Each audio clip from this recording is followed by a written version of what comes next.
ஏன்னா ஏற்கனவே பழைய கதாநாயகி முன்னையும் முன்னையும் பெருசு முன்னையும் முன்னையும் பெருசு முன்னையும் முன்னையும் பெருசு முன்னையும் முன்னையும் பெருசு முன்னையும் முன்னையும் பெருசு நம்ம அதாவது சுந்தரா டிராவல்ஸ் ஒன்று நடிகை, அதுக்கப்புறம் இனியா, ரெண்டு பேரும் சேர்ந்து பயங்கர கலக்கல். அந்த கேமராமேன் ரொம்ப கொடுத்து வச்சாரு, அடிக்கடி க்ளோஸ்அப் அதையே காமிச்சிக்கிட்டு இருக்காரு. நமக்கும் பயங்கர சந்தோஷமா இருக்குது. இதில் ஜனநாயகம் படம்லாம் வந்து சென்சாரில் தடைப்பட்டு போச்சு அதுன்னு சொல்கிறாங்க. சமீபத்தில் இந்த வாரம் ஒரு 5 படம் தொடர்ந்து பார்த்தேங்க. இப்போ அண்ணனை வச்ச சொல்றேன், அரசாங்கத்தை நம்பி யாரும் படம் எடுக்காதீர்கள், சலுகையை நம்பி படம் எடுக்காது. உங்களோட உண்மையான கதையை நம்பியும் உங்களுடைய பணத்தை நம்பியும் உங்களோட திறமை நம்பி படம் எடுத்தால் யாருக்கிட்ட கை என்ற என்னுடைய அருமையான தாழ்மையான கருத்து. நன்றி அண்ணன், தெளிவாக பேசுவார். நான் தெளிவாக பேசுறேன்னா அவரே பேசிட்டு போயிட்டேன். இதில் முக்கியமான விஷயம் என்னன்னா, அவரை விட நாங்கள் தான் அதிகமாக படம் பார்க்குறோம். நமக்கே தெரியும், கடந்த 3 நாட்களா 5 படம் பார்த்துருக்கோம். 5 படமும் ஒரே கிளைமாக்ஸ் உண்டா இல்லையா? 5 படமும் ஒருத்தர் லவ் பண்றாங்க, அப்புறம் பிரேக்கப் ஆகுது, அப்புறம் மறுபடியும் சேர்றாங்க. கிளைமாக்ஸ்ல ஒரே டைலாக் தான். 3 படமும் ஒரே டைலாக். இப்படி இருந்தா எவங்க படம் பார்ப்பாங்க? ஏன் ஒரு கதை கேட்கும்போது இது ஏற்கனவே வந்த மாதிரி இருக்க அந்த கதைன்னு யாருக்குமே அறிவாற்றல் இல்லைன்னு சொன்னால் அப்புறம் என்னத்தை நீங்கள் பணத்தை போட்டு படத்தை எடுக்க போறீங்க? எனக்கு சந்தேகமாக இருக்குது. அதான் ஒரு குளறு இருக்குது. ஆனால் ஒரு விஷயம் நான் இதை சொல்ல வைக்கப்படலை. இருட்டு அறையில் முரட்டு குத்துன்னு ஒரு படம் வந்துச்சு. அதுக்கப்புறம் நேற்று ஸ்வீட்டி நாட்டி கிரேசி சூப்பர் படம். நிச்சயமே அந்த படம் சூப்பர் கலக்கல் வசூலில் பண்ண போகுது. நீங்கள் அதுக்கப்புறம் நிறைய படங்கள் அதே மாதிரி வரும். எதுக்கு சொல்கிறேன்னா, அது நாட் ஒன்லி செக்ஸ் மூவி, அதில் வந்து ஒரு வித்தியாசமான ஒரு பரபரப்பான விறுவிறுப்பான கதை இருக்குது. அந்த டைரக்டர் ராஜசேகர் நல்ல ஆரம்பத்துலேருந்து கடைசி வரைக்கும் நாற்காலி மேலேயே உட்கார வச்சுட்டார். ஏன்னா ஏற்கனவே பழைய கதாநாயகி முன்னையும் முன்னையும் பெருசு நம்ம அதாவது சுந்தரா டிராவல்ஸ் ஒன்று நடிகை, அதுக்கப்புறம் இனியா, ரெண்டு பேரும் சேர்ந்து பயங்கர கலக்கல். அந்த கேமராமேன் ரொம்ப கொடுத்து வச்சாரு, அடிக்கடி க்ளோஸ்அப் அதையே காமிச்சிக்கிட்டு இருக்காரு. நமக்கும் பயங்கர சந்தோஷமாக இருக்குது. அது கிளைமேக்ஸ் வந்து ரொம்ப சூப்பர் கிளைமேக்ஸ். இதில் ஜனநாயகம் படம்லாம் வந்து சென்சாரில் தடைப்பட்டு போச்சு அதுன்னு சொல்கிறாங்க. சென்சாரில் அது எப்படி அப்படின்னு தெரியல. அந்த ப்ரொடியூசர் நல்லது. ஏன்னா துணிச்சலாக கோயம்புத்தூர்லேருந்து வந்து பாலராஜன், அவரும் ஒரு பேர் சுரேஷ் நைங்க, அவர் படம் எடுத்திருக்காரு.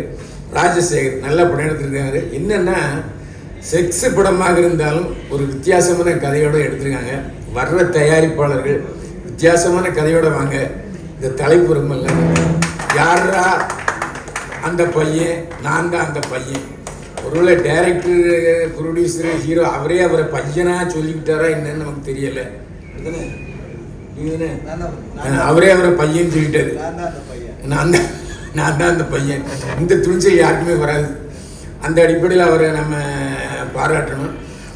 இதில் முக்கியமான அம்சம் என்னென்னா, எல்லாருமே சொல்கிறது வழக்கமாக ஹீரோயின்கள் வந்து ப்ரொமோஷனுக்கு கண்டிப்பாக வரணும், வரமாட்டேங்கிறாங்க. ஒருவேளை அவங்க மீட்டர் எங்கேயாவது ஓடுதாங்கன்னு நமக்கு தெரியல. அந்த அடிப்படையில் இங்கே வரலையாங்கிறது நமக்கு தெரியல. ஏன்னா இப்போல்லாம் வந்து ஹீரோயின் என்ன பேசுகிறாங்க சொன்னால் அவங்க ஒன்றும் தெலுங்கில் பேசுகிறாங்களே, ஹிந்தியில் பேசுகிறாங்களே, இங்கிலீஷில் பேசுகிறாங்க. நமக்கும் புரிய மாட்டேங்குது, கண்டென்ட் கிடைக்க மாட்டேங்குது. இதில் முக்கியமான விஷயம் என்னென்னா, ஆடியோ ஃபங்க்ஷன் சொல்லி 3 மணி நேரம் போட்டு கழுத்து இருக்கிறாங்க. ஆனால் எடிட்டர்கிட்ட போனால் 10 நிமிஷம் போங்க சார், எடுத்துகிட்டு போங்க சார், எவரும் பார்க்க மாட்டேங்கிறான்னு சொல்கிறாங்க. இதில் எங்களுக்கு உள்ள கஷ்டம் என்னென்னா, 3 மணி நேரம் உட்காந்து அந்த ஆடியோ ஃபங்க்ஷனை எடுத்து விட்டு 10 நிமிஷம் வராது. இப்போ புதுசாக யூடியூப்பில் போட்டிருக்காங்க, நீங்கள் ஏற்கனவே முதல்ல 5 பேர் போடுற அந்த கண்டென்ட்டுக்கு தான் காசு, மீதி எதுக்குமே காசு கிடையாது. அப்போ போட்டு என்ன பிரயோஜனம்? ஸோ நாங்களும் இதில் பாதிக்கப்பட்டிருக்கோம். அதனால் புதுசாக நாங்கள் கண்டென்ட் வந்ததுன்னா தான் எங்களுக்கு வந்து வருமானம். இப்போ தேவையில்லாமல் என்னையும் போட்டு நான் பேசலாம் போட்டு தம்ப்நெயில் போடுறது என்னுடைய சகோதரர்கள் தான். நான் என்ன செய்ய முடியும்? சரி, அவங்களுக்கு சந்தோஷமாக இருந்தால் எனக்கு சந்தோஷமாக இருக்குன்ட்டு நான் விட்டுட்டு போயிடுறேன். எதுக்குன்னா, எப்படி தயாரிப்பாளர்கள் பாதிக்கப்படுகிறார்களோ அதே போல் நாங்கள் மீடியாக்காரங்களும் பாதிக்கப்படுறோம். இதில் முக்கியமான விஷயம் என்னென்னா, நான் போலீஸ் அதிகாரியாக இருந்திருக்கேன். போலீஸ் அதிகாரியும் வீட்டில் ஒழுங்காக சாப்பிட முடியாது, ஒரு நல்லது கெட்டதுக்கு போக முடியாது. அதே மாதிரி இந்த மீடியாக்காரங்களும் நல்லது கெட்டதுக்கு போக முடியாது. ஏன்னா எந்த சமயத்தை பாருங்கள், 5 மணிக்கு ஆரம்பித்து 7 மணிக்கு முடிஞ்சிடும் சொன்னாமல் கேட்டு நீங்கள் இப்போ மணி பாருங்க, வீட்டுக்கு போனாச்சுன்னா யோ எத்தனை மணிக்கு வரேன்னு சொன்னார், வீட்டில் ஒரே பாட்டு. ஆக நமக்கு அங்கே ஒரு இடி இங்கே ஒரு இடி.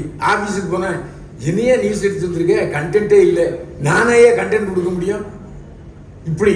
ஆக நாம் எப்படி தயாரிப்பாளர்கள் சிக்கலில் இருக்கிறார்களோ அதே போல் மீடியாக்காரங்களும் நாங்களும் சிக்கலில் தான் இருக்கோம். ஏன்னா யூடியூப்பு எத்தனை யூடியூப்பு இனிமேல் அடுத்தப்போ வரப்போகுது, இருக்கிறத மூட போகிறாங்களேங்கிற பயத்துலேயும் தான் நாங்களும் இருக்கிறோம். இருந்தாலும் யாரா அந்த பையன், நான் தான் அந்த பையன், வெற்றி பெறுவதற்கு தம்பி பால்ராஜை வாழ்த்துகிறேன். ஏன்னா இந்த மாதிரி ப்ரொடியூசர்கள் வர்றதுனால தான் ஒரு 10-15 பேர், அது கிட்டத்தட்ட ஒரு 500-600 பேர் பொழைச்சிக்கிட்டு இருக்காங்க. ஏன்னா சினிமா இன்னைக்கு சொன்ன மாதிரி அன்புத்திலே அடிக்கடி சொல்கிற மாதிரி புதிய தயாரிப்பாளர்களை நம்பித்தான் சினிமா இருக்கிறது. ஏன்னா பெரிய நடிகர்கள் பூரா வெளிநாட்டுக்கு போயிடுறாங்க, இல்லை வெளிய மாநிலத்துக்கு போயிடுறாங்க, இங்கே ஷூட்டிங் எடுக்கிறதே இல்லை. இந்த மாதிரி புதிய தயாரிப்பாளர்கள் தான் இப்போதைய சினிமாவை வாழ வைத்துக் கொண்டிருக்கிறார்கள். மேலும் தொடர்ந்து பல தயாரிப்பாளர் வர வேண்டும். வாழ்க வளமுடன். நன்றி, வணக்கம். வந்திருக்கிற அனைவருக்கும் என் மனமார்ந்த நன்றி வாழ்த்துக்கள் தெரிவிச்சுக்கிறேன். நான் தான் யாரா அந்த பையன், நான் தான் அந்த பையன் படத்துடைய கதாநாயகன், இயக்குனர், தயாரிப்பாளர். இந்த கதை நான் ஆக்சுவலாக எங்கே யார்கிட்ட அசிஸ்டண்ட்டாக ஒர்க் பண்ணீங்க அப்படின்னு கேட்டார் அண்ணன். நான் யார்கிட்டையும் அசிஸ்டண்ட்டாக ஒர்க் பண்ணல, நான் டைரக்ஷன் கோர்ஸ் படித்தேன். அதே போல் யார்கிட்டையும் போயிட்டு வேலை கேட்குறதோ இல்லை யார்கிட்டாவது போய் வாய்ப்பு கேட்குறதோ எனக்கு பிடிக்காது. அதனால் நான் என்னை தயார்படுத்திக்கிட்டேன். இது வரைக்கும் நான் யார்கிட்டையும் போய் வாய்ப்பு கேட்டதில்லை. எந்த இதுலேயும் நான் நடித்தா ஹீரோவாக தான் நடிக்கணும்னு நினச்சேன். அதனால் எனக்காக நான் ஏற்படுத்திக்கிட்ட கதை தான் இது. நான் என்னை நான் மெருகேற்றிக்கிட்டேன். அது பெரிய கதை அது.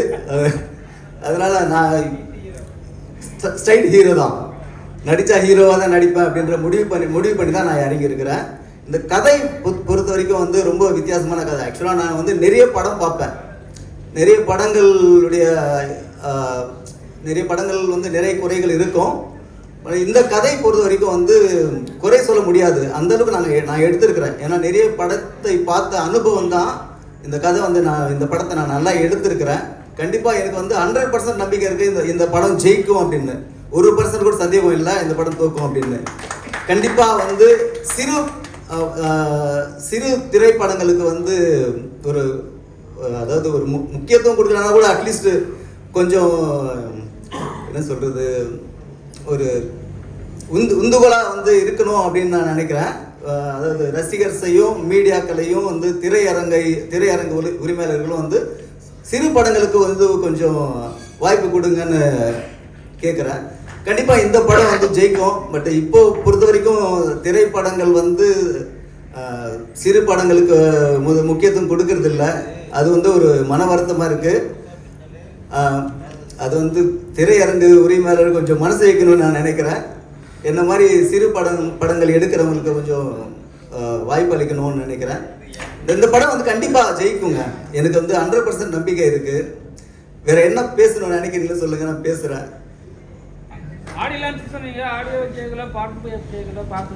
ஆக்சுவலாக ஆடியோ லான்ச்சுக்கு வர வச்சவங்க வந்தவங்க எல்லாரையும் வாழ்த்துறேன். பட் இது நாங்கள் ஸ்க்ரீன் பண்ணல. இது ஸ்ட்ரைட்டாக யூடியூப் சேனலில் நாங்கள் இந்த ஆடியோவும் ட்ரைலரும் ரிலீஸ் பண்ணுறோம் ஸ்ட்ரைட்டாக. அதுதான். வேற ஏதாவது கேட்கணும்னு நினைக்கிறீங்களா? சார், பிஆர் ப்ரொடக்ஷன்ஸ் பால்ராஜ் அப்படின்ற யூடியூப் சேனலில் ரிலீஸ் பண்ணுறோம் சார். இது என்னுடைய ஓன் பேனரில் தான் இந்த படத்தையும் நான் ரிலீஸ் பண்ண போகிறேன். பிஆர் ப்ரொடக்ஷன்ஸ் தான் தமிழ்நாடு ஃபுல்லாக ரிலீஸ் ஆகும் போது மார்ச் 6 இந்த படம் ரிலீஸ். பிஆர் ப்ரொடக்ஷன்ஸ் தமிழ்நாடு ஃபுல்லாக ரிலீஸ் ஆகும். வேற ஏதாவது கேட்க விரும்புறீங்களா? நன்றி. இயக்குனர் திரு பேரரசு அவர்கள் யாரா அந்த பையன் நான் தான் அந்த பையன் திரைப்படத்தின் சிடியை வழங்க வந்திருக்கக்கூடிய சிறப்பு விருந்தினர்கள் அதனை பெற்றுக் கொள்கின்றனர்.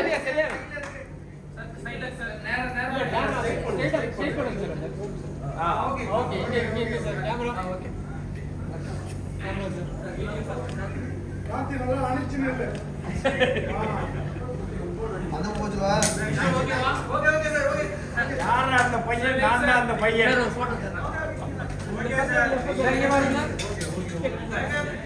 இத்திரைப்படத்தின் இசை வெளியீட்டு விழாவில் தற்போது இப்படத்தின் சீடியை இயக்குனர் திரு பேரரசு அவர்கள் வழங்க சிறப்பு விருந்தினர்கள் அதனை பெற்றுக்கொள்கின்றனர்.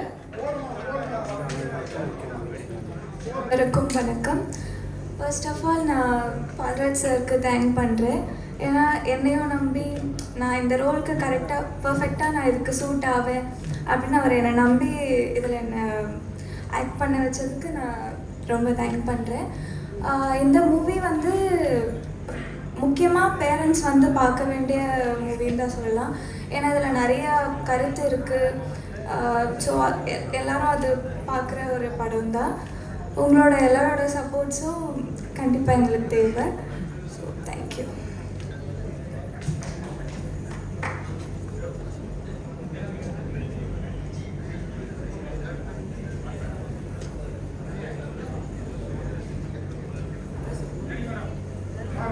வேற ஏதாவது கொஷின்ஸ் இருக்கு? ஆடியோவும் பார்க்கல, எதுவுமே கேட்கல, என்ன கொஸ்டின் கேட்க சொல்லுங்க. உட்காருங்க, சார் பேசுவார். அதாவது திருக்குறள் மாதிரி 2 வரியில என்னோட கருத்துக்களை வந்து இங்க பதிவு பண்ணிருக்கீங்கன்னு நம்பலாம். நன்றி ஸ்வேதா ஸ்ரீ. அடுத்ததாக தமிழ்நாடு